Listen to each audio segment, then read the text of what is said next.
Hello, everyone. Thank you so much for joining us tonight for this very, very important conversation. It's presented by Lava for Good and iHeart Podcasts.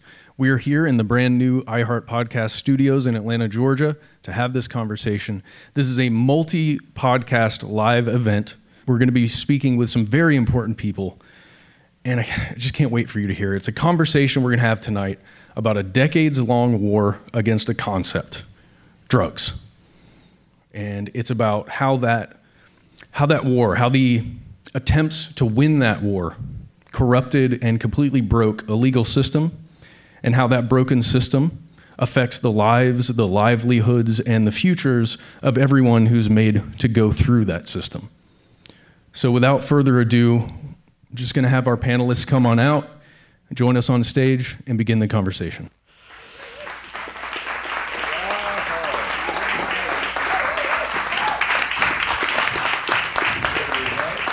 Hey, everyone. We're the guys from earlier. Thanks so much for coming. We're very excited. This is a truly unique collaboration with Lava for Good and iHeart Media. And as our pal Matt mentioned, Noel Brown and me, Ben Bolin, we host a show called Stuff They Don't Want You to Know. And today we're bringing together an endgame assemblers, or Avengers level assembly of some of the greatest minds in the world of criminal justice reform and in the world of the war on drugs, which affects every single one of us, regardless of circumstance. So we've got some great minds on stage here. Let's go ahead and start by introducing our guest. First, directly here, we have Jason Flom. Jason, you are the creator and host of Wrongful Convictions.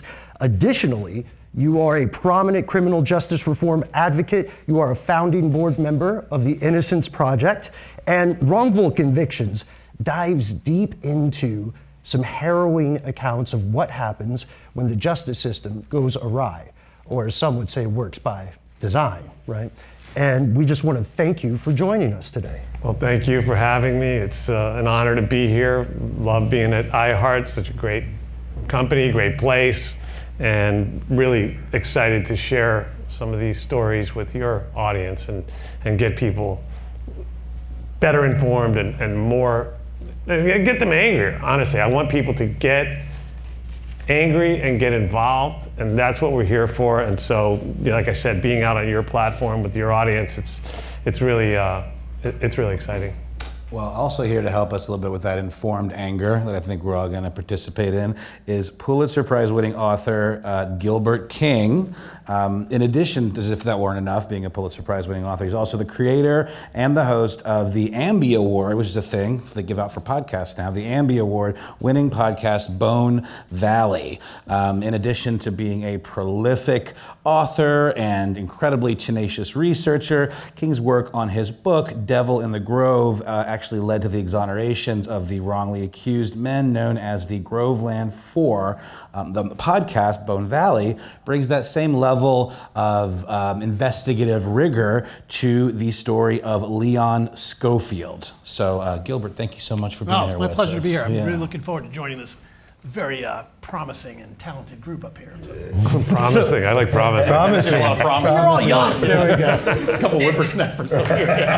And rounding out our experts today, we have Clayton English and Greg Glod. Now, you guys are the co-hosts and creators of the podcast called The War on Drugs. War on Drugs. Now, Clayton, a lot of people in the audience doubtlessly recognize you today. You are a prolific stand-up comic, an actor, a writer, and you, in your material, you deal pretty often with concepts of the war on drugs, and I think connect with people in a way that is entertaining, but also powerful and educational. And so when you and Greg join up, and Greg, you're a huge criminal justice reform advocate. You are in the trenches working to refocus the legal system, right, to repurpose it we're gonna talk a lot about what that means. But we just want to thank you guys for coming on the show today as well. No, thanks for having us. Yeah, for appreciate real. it. That intro was a little too good. Yeah, I know. We got a lot to live up to Give me that card now. when you're done. So they pay us the big bucks bio. for our intro skills. No stress, just be perfect. I like how they didn't sit us next to each other too. I Right. think it's like when the two kids in the class That's goof gotta off. be Yeah, what it is. You gotta separate you. Yeah, no, it's better that way. We Trust can't us. activate our Wonder Twins. No. Yeah, we just didn't have it in the budget. But okay, so let's get into it, right? Because we have a lot of stuff on our minds. It seems that no matter where you come from, no matter who you are, no matter what your personal feelings are like, virtually everyone can agree that the US justice system has some serious issues. Like right now, as of January 2023, the US incarceration rate is one of the highest in the world, right? We're talking 505 people incarcerated per 100,000. And one of the big questions a lot of people have from the outside looking in, without your expertise, is how did the US find itself in this situation? And Jason, this is something you talk about quite a bit on Wrongful Conviction. Let's start with you. What's your take here? Well, we are the most incarcerated nation in the history of the world, and we lock our own citizens up at 5 times the rate of Western Europe, 14 times the rate of Japan. We lock our black residents of America, black citizens of America up at a rate that is higher per capita than South Africa during apartheid. So just sit on that for a second, right? We have, not too many statistics, I promise, because this is not a college course, but we have 25% of the world's prison population, while we only have 4.4% of the overall population of the world. So that's crazy, but we also have 33% of the world's female prisoners are in cells right now while we're sitting here. They're sitting in steel and concrete cages in the United States. So 1 out of every 3 women in the world in prison right now is in America. And America's not that big of a country when you think about it, right? It's like I said, we're only like between 4 and 5% of the world's population. So it has a lot to do with the war on drugs, mandatory sentencing. I mean, we're gonna get into it, but it's gotta change. It doesn't make us safer. It actually makes us less safe. It's a failure across the board. It's a human rights disaster. And for some reason, we feel inured to this idea that we're just going to treat our own people in such a barbaric way. But it's happening right now, and we got to bring it out into the light. So that's what we're here for. Do you feel, just a follow-up here for the group, do you guys feel that this has been normalized in US society? I mean, those statistics are pretty shocking when you hear them just laid out. Yeah, it's definitely like everybody. Most people think that if you're in jail, you're supposed to be there. Like we were even talking about how people look at court shows now, like the CSIs and the Law and Orders. They think anybody that's in that box getting questioned is guilty. So I think a lot of things are just people don't care to realize if it's not affecting you, if you don't have anybody close to you that's going through these things, and you think, oh, okay, well, and then we vilify people on the news, and the media makes things seem like, okay, this is what's going on, this is why it's this way, and people just accept it. But when you really look at it, and then we see it now, things are starting to hit home for people, and you know, the suburbs, things that you would just look at, oh, well, that only happens in the inner city, that only happens in urban areas. Now it's reaching you, and now you're like, oh, okay, well, maybe people need rehab, you know what I'm saying? Maybe it's not, you know, beat it out of them or put them in jail or, you know, so yeah, that's just kind of. I think you hit on something really interesting talking about the cop shows and like the normalization. You know who loves those cop shows? The cops. Because it's sort of this like fantasy world of like how the system operates like in its best light that could possibly be. Propaganda. I've heard it called propaganda. Yeah, there was a piece on it that I think we talked about on the podcast not too long ago. But to that point about perception, you know, on stuff that I want you to know, we hear from a lot of listeners who have various opinions on, you know, the brokenness of the legal justice system. But they're all coming from kind of anecdotal places of like, you know, observations based on someone they know or a story they've heard. And you don't always get it right when you're just looking at it from one side. And you might have a piece of the puzzle, but you're not going to see the kind of holistic view of it. Greg, can you talk a little bit about, you know, what the average person needs to understand about some of the large, and that's a very big question, but some of the larger issues at play here that maybe you're not going to get from just having a kind of anecdotal or experiential, you know, opinion on the brokenness of the legal system?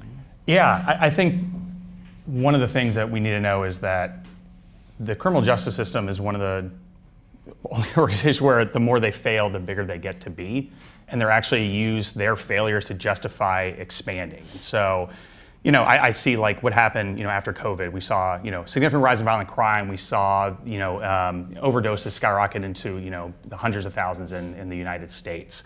And now lawmakers are utilizing those numbers and their failures to actually solve these problems over generations to justify passing even tougher laws that are going to exacerbate this. So overdoses increase. Let's make penalties stronger. Let's do mandatory minimums for that. Violent crimes going up. Let's increase the penalties. It's like, the penalties are already high, guys. Like, this is not working. And so you actually see a system that the more it fails, the more they're able to justify those failings with getting bigger. And I think that's something that we need to kind of like step back and look at and go, guys, we've been doing this for how long on this drug war? And drugs are getting stronger, they're getting cheaper, they're more prevalent, more people are dying. What metric are you describing that says success right now? But it's up to us. We need to vote, we need to talk, we need to get our voices out there as much as possible. And so, I think that's kind of an area that we need to start talking about. Like, what are you succeeding at? And it really is nothing. Gilbert, in your investigation, is there anything that you'd like to add to just sort of the holistic view of what might be wrong and how people can understand that better? Yeah, I mean, I think we're all sitting up here because of false narratives. False narratives have carried the day, whether it's war on drugs or whether it's these criminal justice cases, wrongful convictions. I'll give you an example. I don't get into statistics, but in Florida, since the Supreme Court reinstated the death penalty, I think 100 people have been executed in the state of Florida. In that same time period, 31 people sentenced to death row, convicted, sentenced to death row, have been fully exonerated by DNA. That means the wrong person was sentenced to death. Now, these are death penalty cases where you have a lot of eyes on these cases. These aren't just run-of-the-mill felonies somewhere. This is one where the appellate process and the lawyering that happens around these cases is pretty extensive, and yet we're still getting it wrong that often. That tells you there's a serious problem. Gilbert, let's stay with you here for a second, because as we said earlier, your work has done something powerful. It's led to exonerations, and it's due to the efforts and time you put in as a civilian, not working in law enforcement yourself. What are some of your firsthand observations? And this is very timely right now because the subject of Bone Valley is up for parole in just a few days, correct? Right, May 3rd, big parole hearing. This will be his 4th parole hearing. And, this is the thing, he's served 35 years in prison already on a 25 to life sentence. Model inmate, but the reason that he's still being denied parole is because he refuses to admit and express remorse for a crime that he didn't commit. So that's being held against him. And he's been standing on a claim of innocence ever since he was arrested, and that's being used against him every step of the way. He was offered I'm talking about a man named Leo Schofield, who after he was arrested, didn't look like there was much of a case. The prosecutor came and offered him second-degree murder, which in Florida at the time, it would have been a 12 to 17-year sentence. He would have probably served of that time 3.5 years if he would have admitted to it. Instead, he just chose to face the death penalty because he was innocent.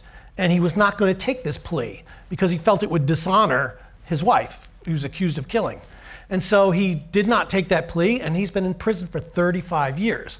And so this claim of innocence has been hurting his case. That shouldn't be the case.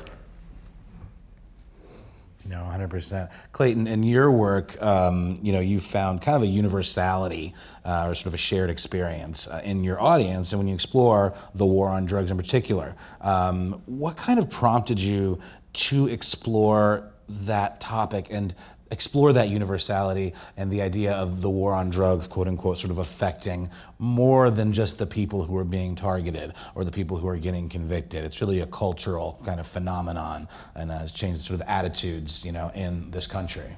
Because I was getting harassed and I'd go to jail, and then I did comedy, and the only way to kind of deal with it was to talk about it, and I would just look at the hypocrisy of what happened sometimes, and I would bring up situations and just really realize it's not about these drugs that are available. It's not a war on drugs, it's a war on people. The people are the ones getting crushed by it, their families getting messed up. If you go to jail, and now that I'm able to talk to police and hear what they actually say, like they have a saying, you might beat the rap, but you're not gonna beat the ride. Which is, okay, cool, it might not go on your jacket, but this night is over for you.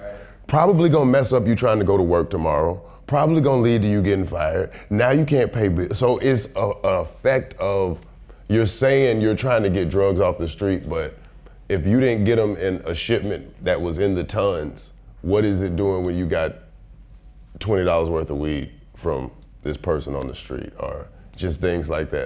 And like, you know, I mean, I joke about stuff, but it was things I was actually doing. Like, I would be like, I'm not going to jail for weed. I don't keep more than I can eat on me.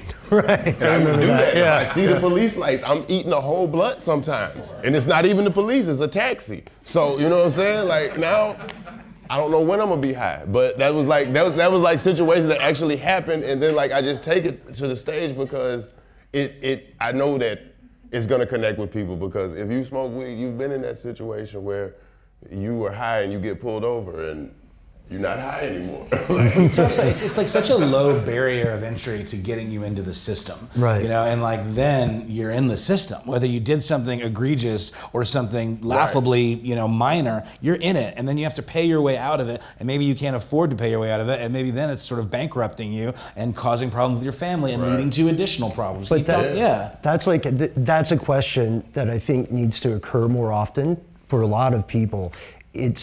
There is a victimization of people who are already disadvantaged, and then demands placed upon them that would typically depend on privilege, right? Like, who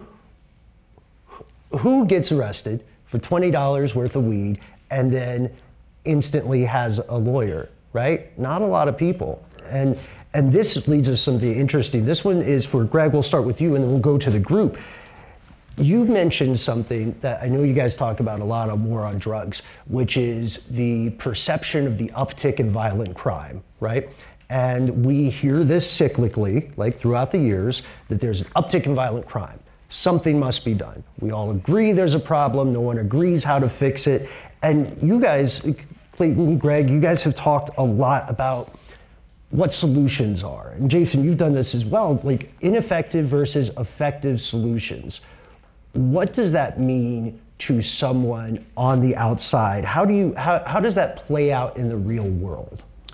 Yeah, you know, our response always is that sledgehammer on the back end, that we want to increase penalties and we want to, you know, really show, you know, get that pound of flesh, and that's what gets your electorate happy. That's why people want to move that. That's like the stance of typical legislators? Yeah, okay. Yeah, and so, so you want to pass all these different laws and exacerbate these, and you want to put police in these situations where they have to, you know, arrest people and really get the arrest numbers up on drug crimes. I know, like I lived in Baltimore for a while, and it was during kind of the O'Malley times, and that was a big thing. Let's increase the arrest. This is going to show that we're really tough on it. Then you start thinking about it.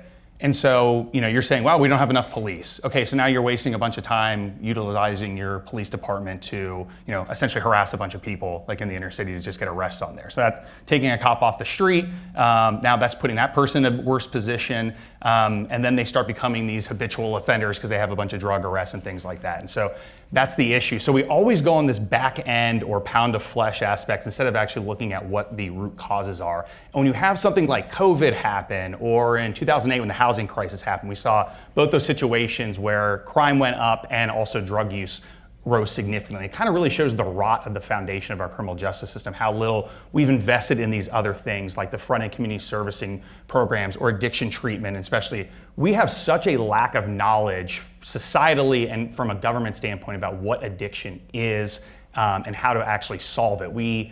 Addiction is so much about your social situation, the things going around you, and losing those connections and trying to find that kind of fill something with that hole. And so then we throw people into a steel cage and tell them to get better. What do you think is going to happen to these people? And so this is what we continually do. And so this lack of front end, I think, treatment, removing this from the criminal justice system, putting it as a healthcare issue, those are things that actually solve it. You know, it's maddening when, you know, we would talk to someone, Johan Hari, we talked on the podcast, this great author, he's talked about what they've done in Switzerland and these amazing things and how crime and violent crime went down because, you know, a lot of crime is really drug related, from like the fundraising mechanisms to try to get a $200 heroin habit when you don't have a job, all the things that come from that, and all like kind of the turf wars and things like that that happen. And we talk about crime and violent crime, and there's ways to solve it, and it's just not politically popular, so we don't care. And so we know that nothing occurs in a vacuum. And one of the things that Noel and Matt and I have explored in our years on our show is the systemic issues, the problem of the connective tissue and identifying that. And that's one of the things that we wanted to ask you guys about. What is the connective tissue between war on drugs and wrongful conviction? How does the situation in one exacerbate, feed, or create a feedback loop into the other? Because it sure seems like a change in one reflects a change in the second.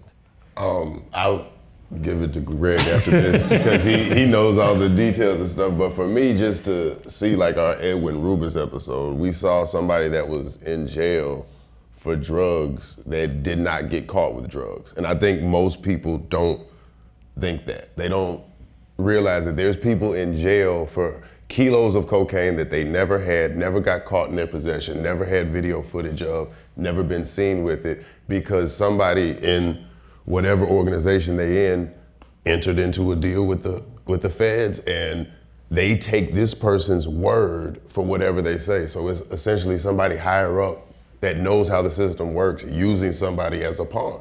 And this guy didn't have a gun. He got a gun charge because they said that he didn't have any drugs in his house. He got charged with trafficking when it was, There's no checks and balances on stuff like that? Like, how does that happen? Well, go ahead, Greg, you tell me. All these laws that we pass that are for the guise of public safety, mandatory minimums, conspiracy charges, truth in sentencing, all these things, they're all to make the system move faster and quicker and more efficient. And it all gets back to terrible incentives that we have, because the more convictions that prosecutors get, that's the way that they rise up. The more arrests that cops are able to get and get those convictions on there, that's how you rise up in this. Everyone wants to be a good soldier. Grants from the federal government, a lot of them are based upon the amount of arrests that you're getting and the amount of drugs that you're coming in through there. And so it's all these horrible incentives that are under the guise of public safety. So conspiracy charges are absolutely terrible. We call it ghost dope. So Edwin Rubis was literally charged with 3,900 kilos that were never discovered. A guy higher than him and that had more money was able to say that guy had it on him. And then he's able to get it because there needs to be a body. Because you charge this much, you arrested someone. Doesn't really matter who goes down for this. Like, someone needs to, because I need a conviction, then we just move forward. It's what happens all the time. That's where I see kind of that connection between what you do. And you talked about it earlier. We're talking about death penalty cases where there are multiple procedures, tons of attorneys, all these evidence, all these definite rules of procedure, and they screwed up how often with these, let alone your run-of-the-mill drug case or this. And so it's this massive, every court system and you ever sit in a court, it's all triage. They're just triage. And there's a public defender that just met you 3 minutes ago, looking through your case file, wants you just to plea out because he wants to get through this case because he has 400 a year. There's a prosecutor that's being overworked and has like 250 cases a year, and he wants these to move through. There's a judge that wants to get back and have cocktails at the whatever club with his buddies or on his golf kit. They need to move these through. No one wants you to actually go to trial. And when you do, man, are they going to come at you. Edwin went to trial. Edwin said, I didn't do anything that they're telling me of. There's no physical evidence. Well, Edwin, everyone's out of prison and you're going to be in there until at least 2033. This is how it goes. They punish you for exercising your rights. So everything actually works as planned, and this is where you get those collateral consequences of wrongful convictions where people are actually innocent. Or you just get hammered with it even if you've done something wrong by the letter of the law. And so it works exactly how it's supposed to. And the war on drugs has really exacerbated all this because of the massive amount of people that are just filing through our criminal justice system. And I think one more point on the police and the war on drugs and how that all plays out. It's important for people to recognize that in the past 40 years-ish, police have they've made more pot arrests. They've arrested more people for pot than all violent crimes combined. So when we think about it, and this goes back to your question and how these two worlds collide, right? Wrongful convictions happen as frequently as they do, and they happen a lot. If you don't think it can happen to you, it can definitely happen to you. The fact is that because the system has created this churn, right? 11 million people going in and out of jail in America every year, and because of some of this things that Greg just highlighted, you have a system that doesn't have time to worry about whether you actually did the crime or not. They have a saying in police and prosecutors' offices, a body for a body, right? And this is just on murder cases, right? But there's a body, there's a dead body, they gotta get it cleaned up, especially if it's a smaller town, high profile case, you know, they gotta clean it up. There's a lot of pressure, they got somebody, it doesn't matter. And then they get this tunnel vision, and they start ignoring obvious signs that it wasn't the person that they're targeting. And they, for reasons conscious and subconscious, they shut all that out and they just laser focus on the person who they've got in their sights, and that person goes down for the crime. They're probably poor, they're probably underrepresented, they're probably, as you said, represented by, you know, in New Orleans, public defenders are representing 400 cases a year, right? And courts are closed on the weekends. I mean, I'm not a mathematician, but that sounds like at least 1.5 a day. Right? So, you know, a guy comes in and goes, yeah, what are you charged with again? What was your name? Oh, no, that's the other guy. Damn. Oh, fuck. Oh, my phone's ringing. You know, it's like, and you're going, and they go, I think you should plead guilty. They're willing to offer you 2 years, but if you go to trial, they might hit you with, we got a case of a guy, he actually called me named Messiah Johnson in Virginia. He was innocent, and he was offered a plea of 3 years. Turned it down, got 137 years in prison. How can we say you're so dangerous that you have to be in prison for 2 lifetimes, but also you're not that dangerous because 3 years is cool, just like they did with Leo, right? You're so dangerous, we're gonna sentence you to death. Or when I said, well, actually you got life, right? But the fact is, we're gonna threaten you with death, you got life, which was just a stroke of luck. Slower execution. Yeah, living death, right? We sentence you to living death.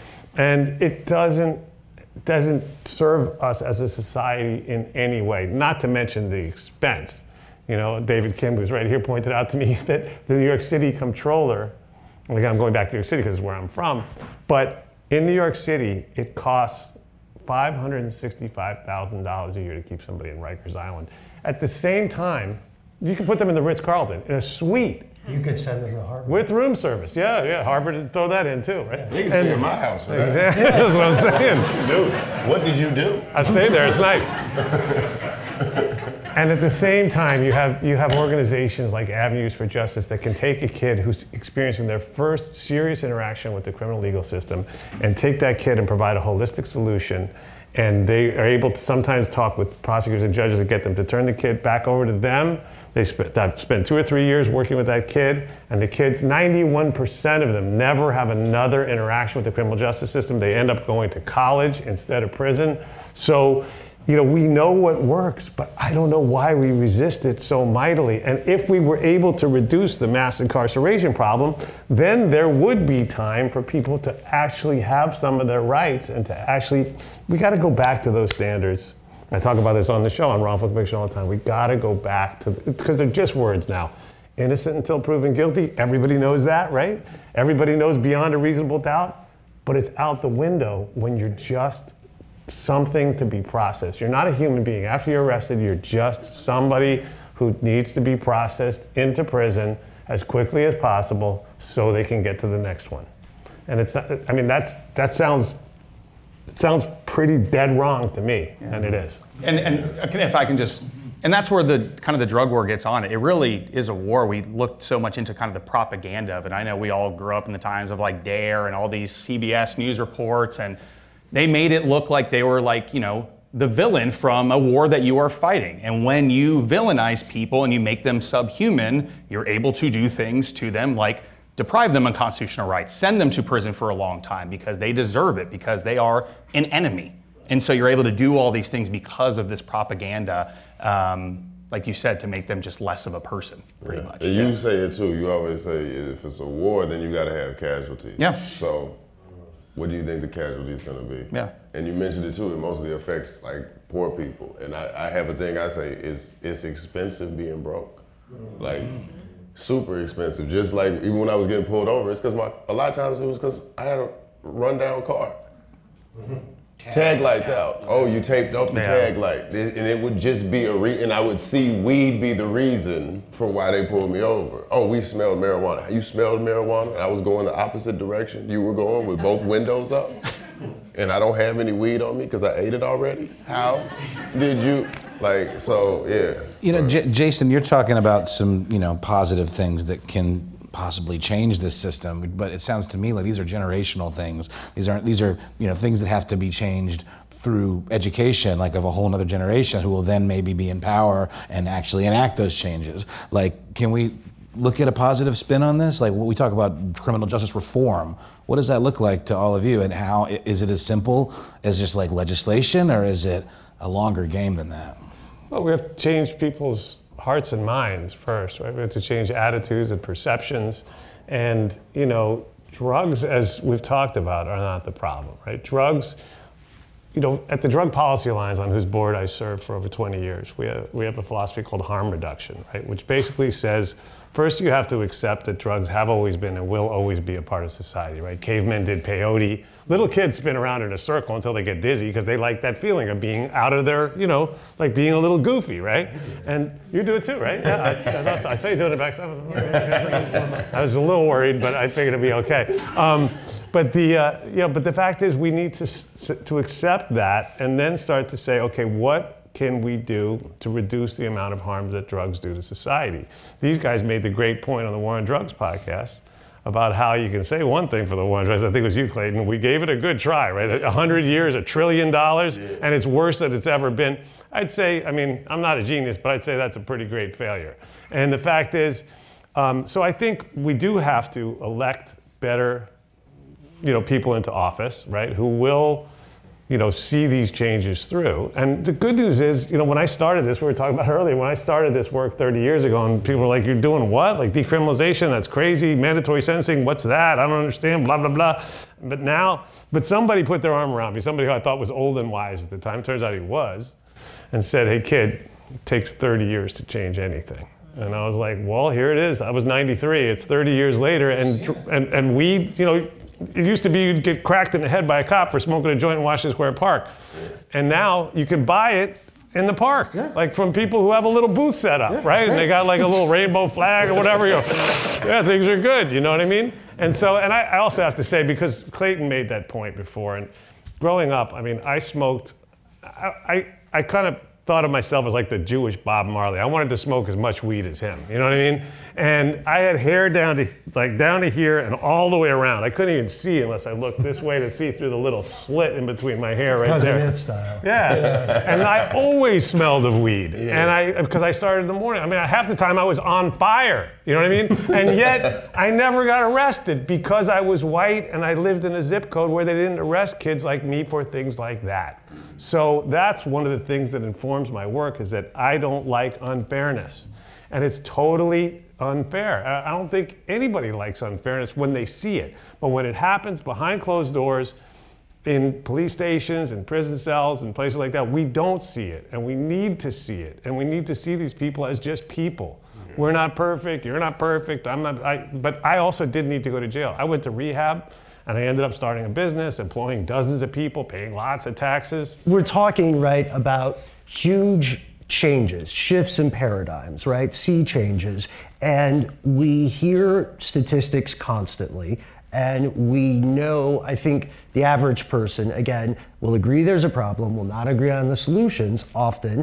And then they'll have the kind of party line. They'll say like, oh, well, what I should do is just, I should vote, right? I should vote once every 4 years, I think, is how most people do it in the States. But when we talk about this, Matt said something really beautiful earlier beautiful and horrifying, when he said, the war on drugs affects you. And it's something I've heard all of us echo, right? It doesn't matter if you do or don't smoke weed or whatever, it somehow will affect you. Is the reverse of that true? Does that mean individuals can somehow affect the situation for the better?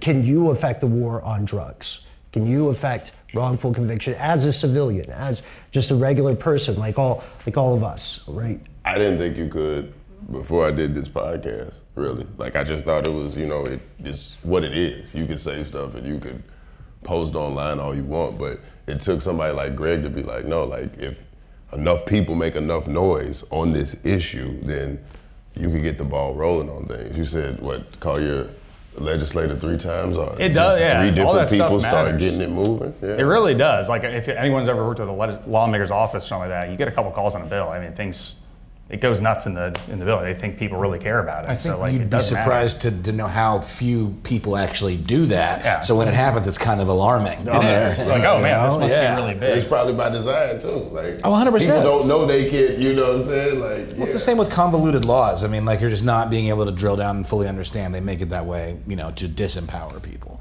But I mean, can you talk about the Eric Andre situation a little bit that you're involved in? Like, I mean, that's, I think, a good example of like giving a megaphone to these types of injustices. Oh yeah.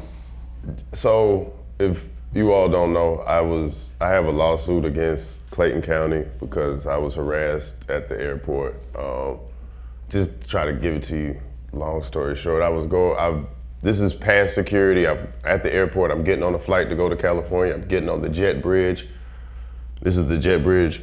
It kind of curves around. 2 officers stop me. They don't stop anybody else. They ask me, can we search? We're looking for people who have drugs and blah, blah, blah. And I'm like, just trying to get on this flight. And in my head, I'm also thinking, who takes drugs to Los Angeles? Like, I think you need to be on the other flight when they come, because like, it wasn't making sense to me, but that later made sense. But they just, you know, doing a lot of small talk and searching. And when I got on the plane, I was thinking, okay, they're gonna come back on here and pull me off this plane. They're just waiting for everybody else to get on the flight, and then they're gonna take me to jail. I don't know what they're taking me to jail for. I didn't have anything, but I just remember thinking that, and I wanted to say something to the stewardess, I didn't, and I just kind of took it on the chin. That's how most things happen with injustice or getting harassed. You just kind of ride with it. And then the same thing happened to Eric Andre. He talked about it on the Jimmy Kimmel show, and I knew him. I've worked with him a few times, so I just reached out to him, and I was like, hey, the same thing happened to me. And he was like, oh, okay. And then he reached out a few weeks later and said that he was gonna try to pursue like a lawsuit, and if I wanted to be a part of it. And we've had other people that have joined in, and one of the things that we found was, I think 67% of the people they stopped were like black people, and I think 80% were people of color, and they called it a drug interdiction program, and they got 3 stops for drugs, 10 grams of weed, a dude with some gummies, and somebody who had no prescription pills with no prescription. And that was in 8 months. But in that same 8 months, they confiscated $1 million from people getting on the plane. Of course. Yeah, civil asset forfeiture, so basically they were taking money from people who didn't really, and it's a shakedown, because if I would have had money on me, they would have said, where'd you get this money from? We think it's drugs, we're charging the money. Do you want to get on this flight? You want to argue with us, maybe go to jail? Or you want to get on this flight and then you can fly back here, get an attorney, and try to figure out how to get this money back? Which you won't. Which you won't, exactly. So they're saying that there's no wrongdoing on their part, they're allowed to do it, and they're trying to get the case dismissed.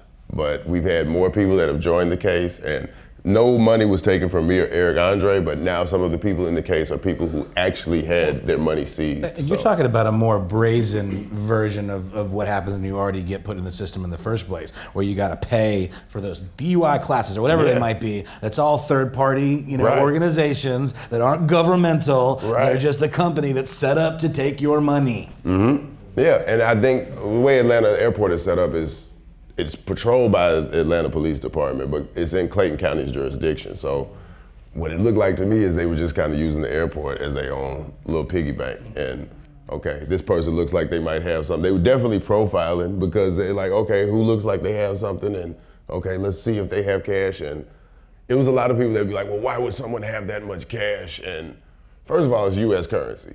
Second of all, this is Atlanta. This is a city, everything operates off cash. We got a big strip club industry, big nightlife industry. We got, I get paid in cash if I'm selling t-shirts on the thing. Sure. So, just think that somebody shouldn't have cash and that it should just be taken from them, that's ridiculous to me. Well, here comes back to like bad incentives within the drug wars, that a significant amount of that revenue goes directly back to prosecutorial law enforcement offices, and that's actually how they raise a lot of their revenue for their operating budget. So the DOJ did a big, investigation in Ferguson, Missouri after, they had upheaval there. And what they found was like this one incident happened, and then things happen after that, but it was a lot of other foundational stuff where there's emails from the city council to the police chief saying, we need a 10% increase in revenue, what are you gonna do?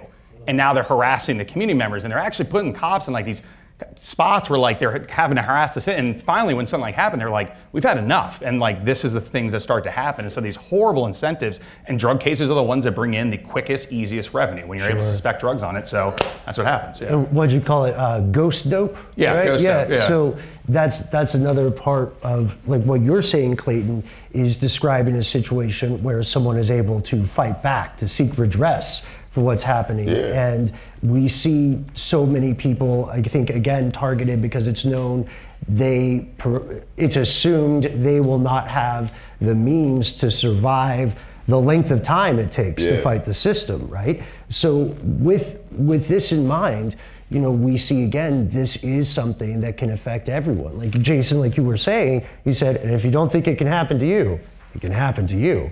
And with this, like we've laid a lot of groundwork here, and you guys' shows are such deep dives from firsthand knowledge like Bone Valley, Wrongful Conviction, War on Drugs. Since 2014, this was first reported in the Washington Post, police have stolen more money and property from civilians every year than all the robberies combined.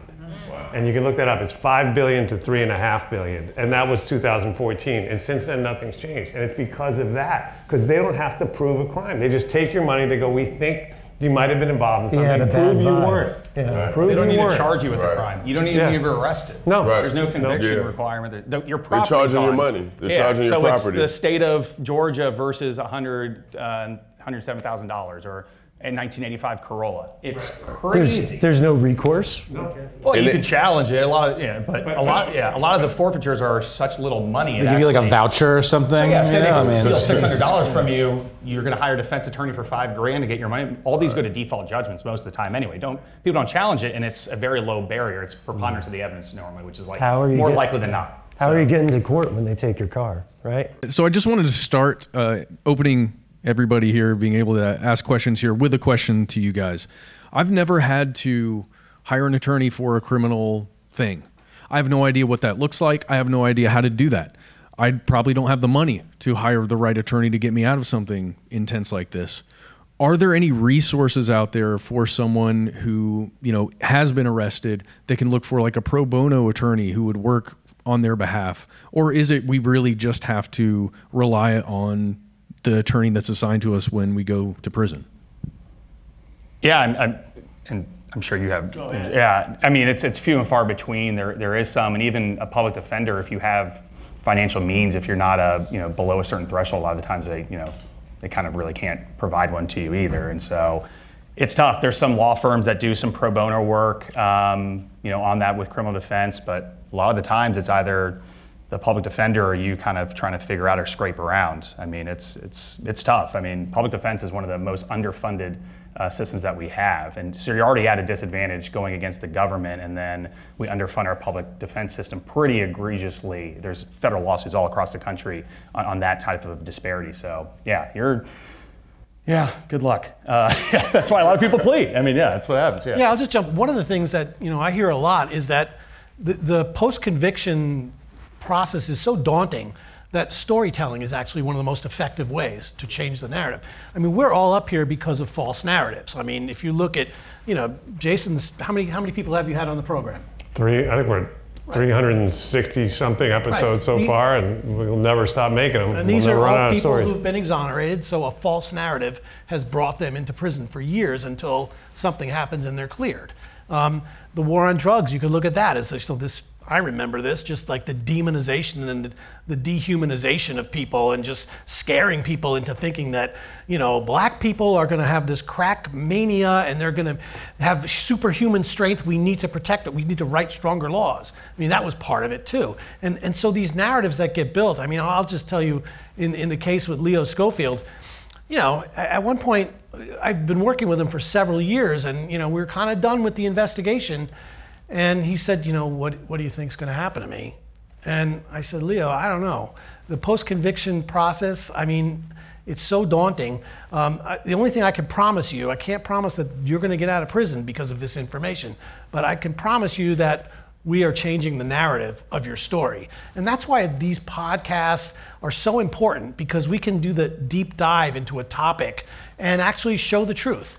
And I think that's why you see so many exonerations, because if you have the storytelling aspect, whether it's lawyers or writers or journalists who can come in and sort of expose this, it's really important. And it is a positive step, because I have to be honest with you, the state of journalism right now is not that great. And so when you look at a lot of these communities that are having these crimes, a lot of times the local reporters, their biggest sources are the prosecutor and the police. They don't get the other side of the story, so they just kind of repeat the state narrative. And that's how it just perpetuates and grows until some people like us can come in and look at it from a different angle and hopefully change it. You guys are really fun at parties, aren't you? That was Ben's line, by the way, if anyone wants to. I hope somebody asked a question about bail reform, by the way, just saying. Oh yeah, hey, does anyone have a question about bail reform? Okay, No? good. Okay, but really, would anyone like to ask a question of the panel? Hi. I just want to say I'm thankful for what you guys do. But what's a way that us citizens can really make a difference outside of the narrative? Because there is a larger crime that's more than the citizens. It's like the government. Like, how do you come against that when you can sell weed now, but you're not getting the people out that you got on petty crimes? Or like, how do you come against a government that is backed by the NRA? You know, like, so it's big companies that pay for the media, that pay for like how things get ran, and they're also behind the government. I think the first thing is to learn what's really going on. There's a fantastic newsletter called Alec's Propaganda Newsletter. You mentioned propaganda. It's Alec, A-L-E-C, '(S), Propaganda Newsletter. And that will give you perspective on, I think, a lot of the questions that you're so properly raising. And thanks for that question, by the way. Yeah, and since nobody asked about bail reform, I'm just going to say, you know, back to the question that was posed a minute ago, you know, you better hope with your public defender that you're not in jail awaiting trial, because if you are, that creates a whole nother cascade of problems, right? If you're, think about it, if you're too poor to post bail, then you can't, not only can't assist in your own defense, you can't meet with your attorney. They're not going to come to the jail to meet with you. They're busy. And you can't take care of your family. You can't go to your job. You can't do any of the things that you would be doing. Otherwise, jails are generally more violent and dangerous than prisons. People think that's counterintuitive, but it's true. So you're subjected to the most horrible conditions and deprivation. And then on top of that, and you don't see this on the TV shows, but if you're in on, because you can't post bail, and then you're being brought to trial, first of all, a prosecutor can offer you, listen, you're going to stay here for 2-3 years before we get around to you, unless you want to plead guilty and go home. So you got that pressure. But if you decide to go to trial, now they wake you up around 2 in the morning. They don't feed you. They put you in a van. They put you in a waiting room. Then they put you in a van. Then they take you to another jail in the courthouse, and you're held there. You're also not fed. Then by the time you get into the courtroom, you look half crazy because you're sleep deprived, you're starving, and also you've been subjected to the most brutal conditions imaginable for weeks, months, or years. Think about Khalif Browder and that whole horrible story, right? Rest in peace. But, you know, so the bail reform, I just wanted to mention this because bail reform is so misunderstood, and it's so important for people to understand it. It makes us much safer. And every study that's been done has shown that bail reform decreases the probability of the person who didn't go to jail pre-trial committing a new crime dramatically. And it makes sense because I think you were talking about it before. If you do go to jail, your problems just got a lot worse. Even if you're there for 3 days a week, you're losing all the things that Clayton talked about. And now you may not have a choice but to commit a crime if you want to eat or if you want to feed your kids or whatever it might be. So bail reform is one of the most successful policies that I've seen in my 30 years of doing this work. But politicians are they'll take one case of somebody who got out on bail and went and hit, you know, some old lady over the head at an ATM, and you know, they'll make that into a big thing. And of course, the news will report that because it's better for clickbait, right? Nobody wants to report good news stories. No one wants to report the things that we're talking about now. But bail reform makes us safer, and saves us huge amounts of money. Remember the $565,000 a year to keep somebody in Rikers Island who hasn't been convicted of a crime. So then to that question, that's one of the things an average person could do, is maybe engage with their legislators about bail reform. Absolutely. Yeah. And give a damn about your local elections. Like, we can talk about president and they're all important, but your sheriff's elected, your district attorney's elected, a lot of judges are elected where you're at. Like, those are the people making the decisions. So you're talking about bail reform, yeah, you can be able to pass a law, but if you get a district attorney that says this is how we're going to handle our jails, or you get a sheriff that says that this is how we're going to handle our jails, or this is where we're going to prioritize resources, like, those are the elections that don't get as much attention, particularly when they're not on a presidential cycle. Like, those are the ones you really need to care about. That's where you see that kind of systemic change happen in these areas. And so I know in Houston, when they went through a lot of their bail reform stuff, like, that probably doesn't happen if there isn't certain actors in, within that realm and things like that. And that's what really, really matters. To a lot of this stuff. I know how many bills get passed. A good example is on forfeiture. New Mexico banned civil forfeiture. It was only criminal. The city of Albuquerque just had some folks there that were like, well, I guess it doesn't apply to us. We're going to continue to do this. Like, all right, well, there you go. I mean, yeah, they can have the best law in the books, but they'll be able to figure out a way to navigate around that. You can pass earned credits where you allow people to get earned credits in prison, but if you're a prison warden, your sheriff doesn't want to give those out, ain't gonna happen. So it really is that local, hyper-local elections that really matter on the criminal justice level. So I wanted to talk about prosecutors in this process. You guys talked a little bit earlier about kind of the way things are perceived in the media with, police and everything being kind of pro-police. I think a lot of times there's also a perception that prosecutors, everything they're doing is noble and good, and I think that's oftentimes the case. But I'm curious your perception about the concept of like prosecutorial misconduct, kind of the politics of play, the pressure they're under to secure convictions. Just kind of in broad terms, your thoughts on that. Gilbert, you have some good perspective on this. Take it to like a micro level. I think one of the things that happens with prosecutors is, their job is defined to, their job is not to win convictions, it's to pursue justice. And so, but there's ego and career that gets involved in that. And so, you want to work your way up to be chief prosecutor or maybe a judge someday. You don't want, a bunch of open cases or lost cases. And so I think what happens is it's like every other business in terms of capitalism. You have prosecutors that are winning at all costs and they're willing to cut corners. And a lot of that is that what Jason just mentioned, that tunnel vision. That part of your story doesn't fit my narrative, so I'm not going there. I'm doing my narrative, and my narrative is this. And that's how they get caught up in this thing. And I've talked to a lot of prosecutors who have had wrongful convictions, and they attribute it to tunnel vision and the wanting to win the case. And so they end up making a lot of decisions that cost people their lives, basically. And they like to see themselves as very noble, and they don't want to see themselves as somebody who's doing something, frankly, there's no accountability for prosecutors. One of the things that, sometimes I sometimes ask prosecutors to talk to me about the cases, and they don't want to talk to me because they know I'm not doing the CSI type stuff. We're going to make them look like, how'd you catch the bad guy? How'd you do it? What genius did you bring to the table for that? I'm asking questions about cases that went wrong. And, they don't always want to talk to me. One of the things that is really disturbing about that is, like, they'll say, well, we don't do our cases in the media. We do them in the court of law where like all the integrity is, apparently.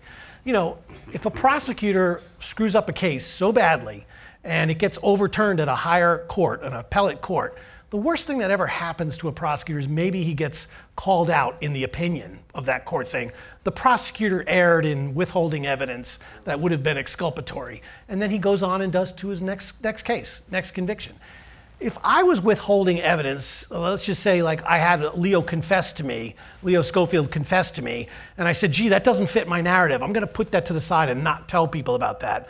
And then later on it's discovered that I was withholding evidence, my books would be pulled from the shelves. I probably wouldn't get a chance to do another story because that would be seen as such a horrific violation of integrity. And yet, why is it that prosecutors can do that all the time and go on to the next cases? Because there's zero accountability. And that's the thing I think that really needs to change. Couldn't you even be prosecuted yourself for withholding that kind of information? Yeah. Like as a citizen, like for obstruction or as a something defense like that? lawyer. Yeah. But as a prosecutor, you have absolute wild. immunity. Think about those words, absolute immunity. so nothing you do can bounce back on you. And so then, and you also have almost total power. And we know what power does to people, right? And I think there are cops that go into the job very idealistic, and then they change. The power does something to them, right? And the culture does something to them, and the training. And then with prosecutors, they're human as well. And some of them, I think, go in, with very noble aspirations, but then they become ambitious. And when they go back, I have the criminal defense lawyer that I know in California, Andrew Stein, he told me that he, sometimes in his closing argument, he'll say to the jury, when the prosecutor goes back to their office for, tonight, this afternoon, after they finish the case, no one's going to ask them, did you do justice today? They're going to say, did you win? And that's what they want to do. They want to win, and it becomes a game. And the problem is, they have the ability to mess with people's lives to an absolute extreme. And when they do that, and prosecutorial misconduct is one of the leading causes, you'll hear it again and again on the Wrongful Convictions podcast, it's one of the leading causes of wrongful convictions. Police and prosecutorial misconduct, also lying, forensic people, et cetera. But the fact is that they're incentivized to do that. And they're given the power, even with Brady violations, like Brady versus Maryland, a very famous Supreme Court case, which says that prosecutors must turn over exculpatory evidence to the defense. But they get to decide what they think is exculpatory. So the wolf is literally guarding the hen house. And when they get, like I said, they get set, they're just gonna go, and they're going to, and the last thing I'll say on this subject is, we should all care about this, because when prosecutors frame an innocent person for a crime, sometimes they knew, let's face it, they knew they didn't commit it. We don't like to think about that, but it's true. It happens. Listen to the podcast. If you haven't already, you'll hear it again and again. They are actually acting in service of the actual perpetrator, right? Those forces of police and prosecutorial power are focused on protecting the person who committed this heinous crime, because almost by definition, when you lock up the innocent guy, you're letting the guilty person remain free. Guys, I just want to say thank you so much for this conversation. It's been like heavy, right? Really heavy. This is serious stuff. But you guys know what you're doing, and you're exploring this every day on your podcasts.